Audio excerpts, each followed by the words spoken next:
Hello दोस्तों, इस video में हम लोग सॉफ्टवेयर इंजीनियरिंग को पढ़ने जा रहे हैं। सॉफ्टवेयर इंजीनियरिंग एक बहुत इंपॉर्टेंट सब्जेक्ट है आपके कंप्यूटर साइंस का। और सॉफ्टवेयर इंजीनियरिंग जितने भी कॉम्पिटिटिव एग्जाम्स हैं सब में इसका वेटेज काफ़ी ज़्यादा होता है और डायरेक्ट इसमें से क्वेश्चन पूछा जाता है।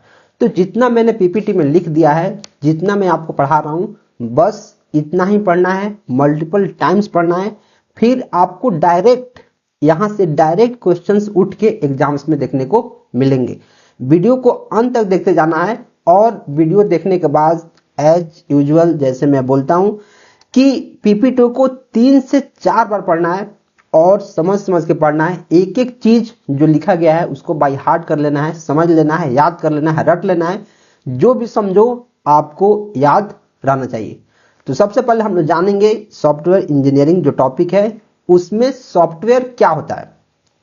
जब तक हमें सॉफ्टवेयर के बारे में पता नहीं चलेगा हम जान ही नहीं पाएंगे कि सॉफ्टवेयर का इंजीनियरिंग क्या है। राइट, तो सॉफ्टवेयर क्या है? बचपन से ही हम लोग पढ़ते आ रहे हैं कि सॉफ्टवेयर एक ग्रुप ऑफ इंस्ट्रक्शंस होता है जो किसी पर्टिकुलर टास्क को करता है। Right, software is a set of instructions, a group of instructions which perform a particular task. ये हम लोग बचपन से पढ़ते आ रहे हैं। राइट, तो सॉफ्टवेयर का एक्चुअल डेफिनेशन क्या है उसको अब देखते हैं और समझते हैं। Software is a collection of programs and instructions that tell a computer how to work and what task to perform. Software बहुत सारे प्रोग्राम का, बहुत सारे इंस्ट्रक्शंस का एक कलेक्शन है। जैसे एग्जांपल के लिए आप जिस ऐप पे पढ़ रहे हो उस ऐप का नेम बोल रहा हूं, रोजगार लॉजिक CS।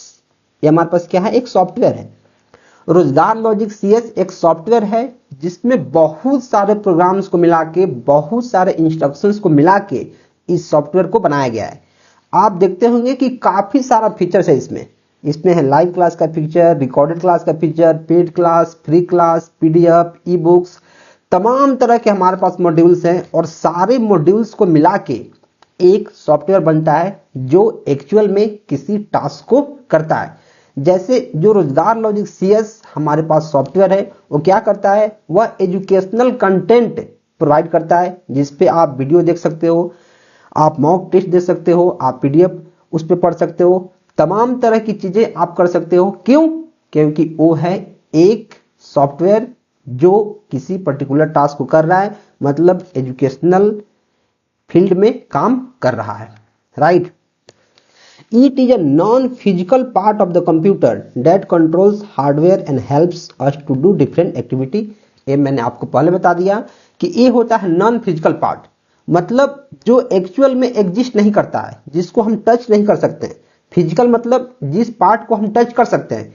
जैसे जो कंप्यूटर है उसका पार्ट होता है हार्डवेयर। जितने भी हार्डवेयर हैं जैसे CPU हो गया, माउस हो गया, मॉनिटर हो गया, सबको आप फिजिकली टच कर सकते हो। राइट, तो जो सॉफ्टवेयर है वो है नॉन फिजिकल पार्ट जिसको आप टच नहीं कर सकते हो, बस आप उसको देख सकते हो, इसको यूज कर सकते हो, उसको अनुभव कर सकते हो। राइट, तो इसका कुछ एग्जांपल देखते हैं। जैसे हमारे पास ऑपरेटिंग सिस्टम है, किसी भी टाइप का हो, window, Linux, MS office, browser, mobile apps, games, जितने भी आपको एग्जांपल्स यहाँ देखने को मिल रहे हैं वो सारे के सारे सॉफ्टवेयर के एग्जांपल्स हैं। और आजकल तो आप मोबाइल में देखते होंगे तमाम तरह के सॉफ्टवेयर का आप यूज लेते हैं अलग अलग टास्क को करने के लिए।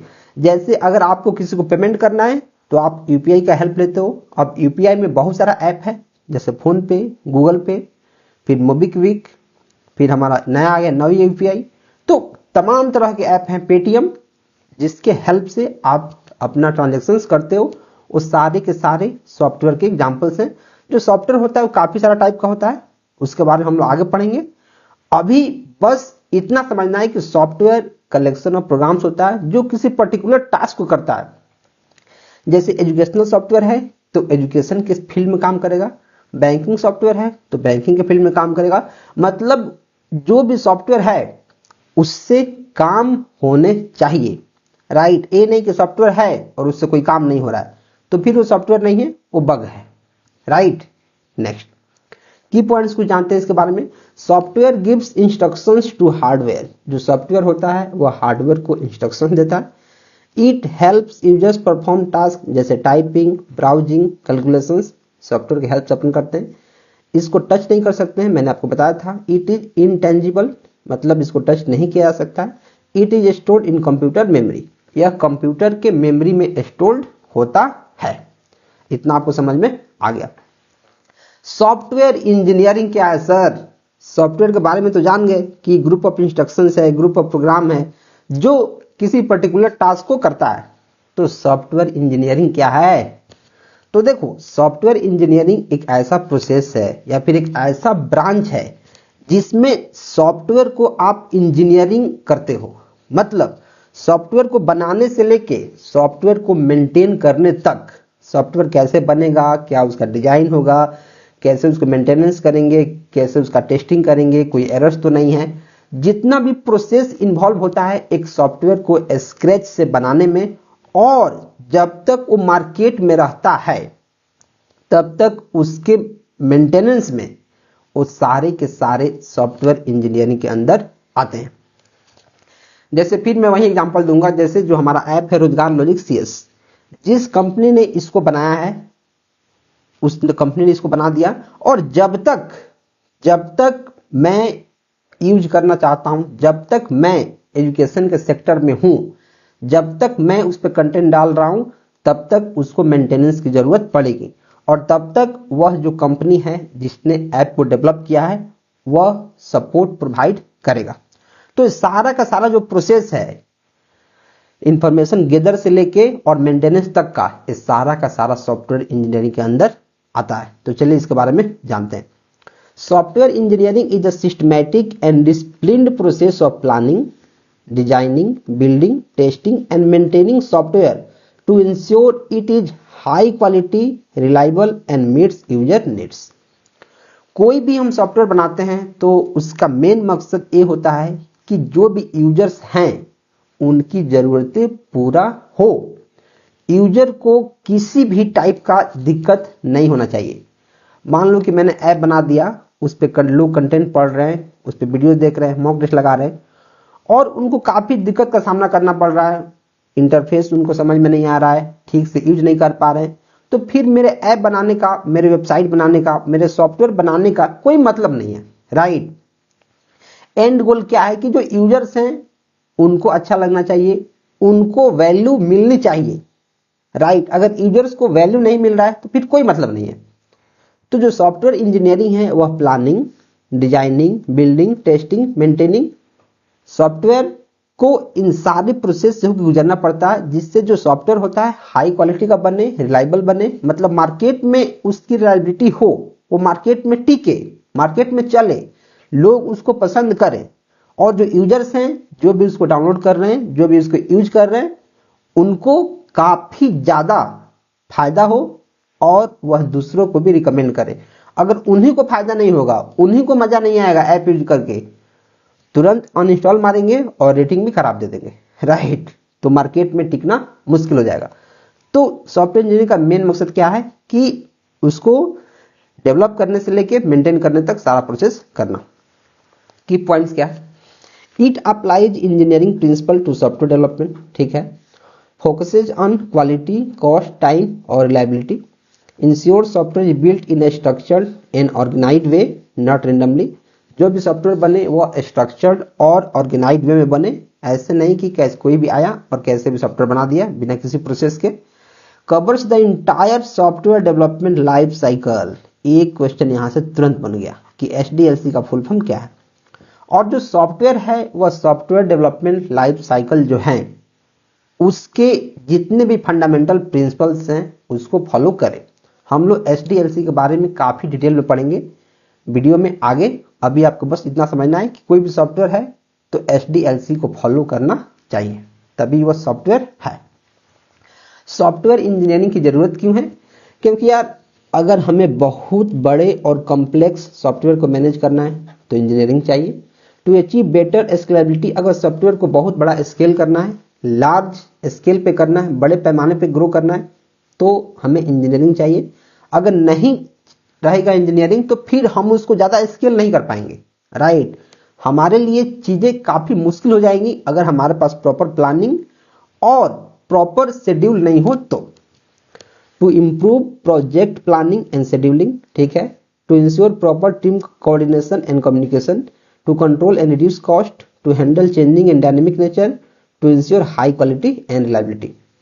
ये सारे फीचर्स हैं जिसके लिए हमें सॉफ्टवेयर इंजीनियरिंग की जरूरत है। सॉफ्टवेयर इंजीनियरिंग में सारी चीजें प्रोसेस बाय प्रोसेस होती हैं, स्टेप बाय स्टेप होती हैं, जिससे चीजें जो होती हैं एक पर्टिकुलर स्टैंडर्ड को फॉलो करती हैं और लॉन्ग टर्म में मार्केट में सस्टेन करती हैं, और इतनी सारी फायदा हमें मिलता है, राइट।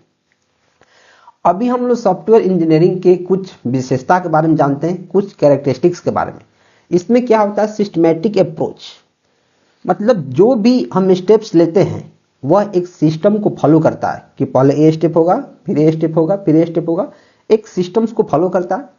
इंजीनियरिंग प्रिंसिपल्स, और चूंकि यह इंजीनियरिंग है तो इंजीनियरिंग के जितने भी प्रिंसिपल्स हैं, जैसे कैसे प्लान करना है, कैसे सॉफ्टवेयर को डिजाइन करना है, कैसे टेस्ट करना है, और जो सॉफ्टवेयर है बन गया है तो उसको कैसे मेंटेन करना है जब तक सॉफ्टवेयर मार्केट में रहे, उस प्रिंसिपल को फॉलो करता है।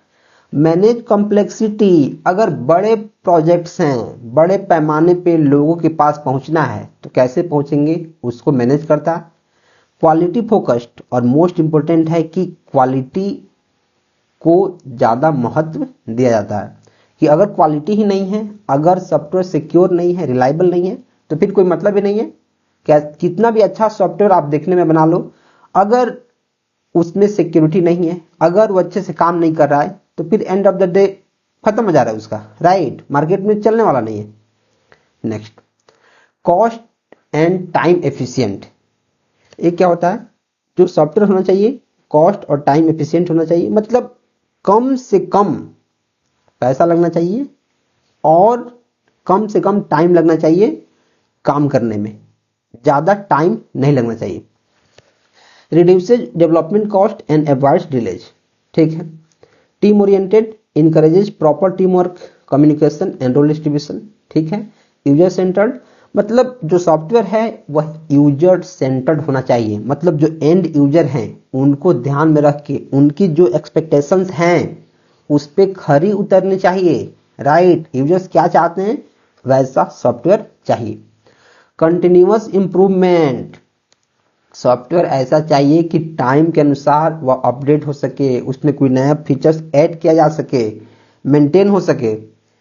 डॉक्यूमेंटेशन बेस्ड, और सॉफ्टवेयर का एक प्रॉपर डॉक्यूमेंटेशन होना चाहिए जिससे कोई भी उसके बारे में डिटेल में जानना चाहता है, कुछ पढ़ना चाहता है, कुछ समझ में नहीं आ रहा है कैसे चीजें काम करेंगी, तो डॉक्यूमेंटेशन पढ़े और फिर उसको समझ में आ जाए कि सॉफ्टवेयर को यूज कैसे करना है, कौन से फीचर्स का क्या मतलब है, ये कैसे पता चलेगा, सॉफ्टवेयर के डॉक्यूमेंटेशन से। इतना आपको समझ में आ गया। अभी हम लोग जानते हैं कि एक अच्छा सॉफ्टवेयर और एक बुरा सॉफ्टवेयर, मतलब बैड सॉफ्टवेयर और गुड सॉफ्टवेयर दोनों क्या होते हैं, कैसे पता चलेगा कि कोई सॉफ्टवेयर अच्छा है और कैसे पता चलेगा कोई सॉफ्टवेयर बुरा है, कैसे। देखो, ये हमारे पास है गुड सॉफ्टवेयर और ये है बैड या फिर पुअर सॉफ्टवेयर। गुड सॉफ्टवेयर कैसे करेगा, work smoothly without frequent errors, has many bugs, crashes often. जो अच्छा सॉफ्टवेयर होगा उसका इंटरफेस अच्छा होगा, कोई भी बटन पे आप क्लिक करेंगे तो काफी स्मूथली काम करेगा, फंक्शंस करेगा। लेकिन जो बैड सॉफ्टवेयर है क्या है, उसमें एरर्स ही एरर्स हैं, आप कोई भी बटन दबाओगे काम नहीं करेगा, या फिर बटन दबाओगे किसी और चीज का, काम कोई और हो जाएगा, राइट।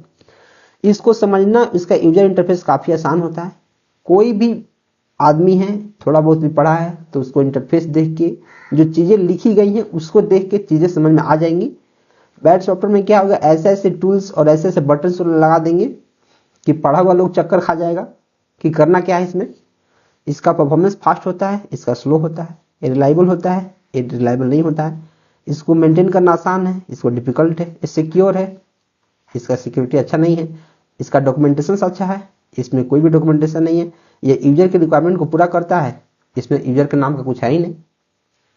तो सब मिला के बात इतना है कि जो सॉफ्टवेयर यूजर को समझ में आता है, यूजर के लिए जो रिलायबल है, जिसको यूज करना आसान है, जिसमें ज्यादा गलतियां नहीं है, जिसकी डॉक्यूमेंटेशन है, वो सारे के सारे गुड सॉफ्टवेयर के एग्जांपल्स हैं। और बाकी जो स्लो है, जिसमें कोई डॉक्यूमेंटेशन नहीं है, काफी सारे एरर्स हैं, बग्स हैं, उसका इंटरफेस काफी कंफ्यूजिंग है, तो उसको बोलते हैं पुअर सॉफ्टवेयर। इतना चीजें ध्यान